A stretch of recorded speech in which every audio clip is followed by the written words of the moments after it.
Hello மக்களே, இன்னைக்கு ரொம்ப பழமை வாய்ந்த வரலாற்று சிறப்புமிக்க மதுரை மீனாட்சி அம்மன் கோவில் பற்றி தான் பார்க்க போகிறோம்.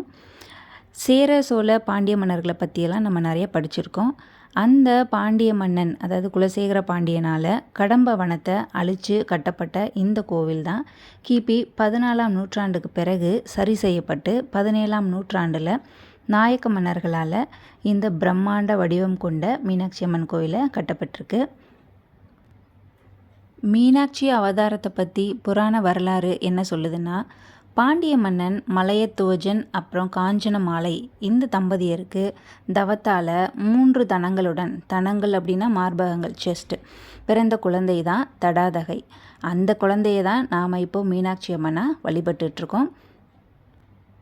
மீனாட்சி அம்மன் திருக்கல்யாணம் பார்த்திங்கன்னா, சிவபெருமான் சுந்தரேஸ்வரராக அவதரித்து மீனாட்சியை மணந்திருக்காரு.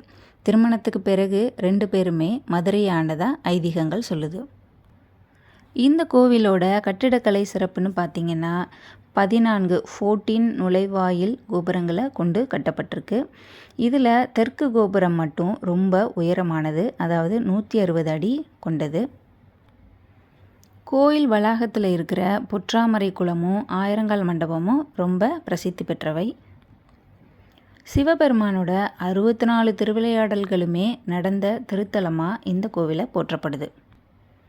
இந்த மீனாட்சி அம்மன் கோவில் தமிழ்நாட்டில் இருக்கிற 366 மீனாட்சி சுந்தரேஸ்வரர் கோவில்களோட மூலக்கோயிலாக கருதப்படுது.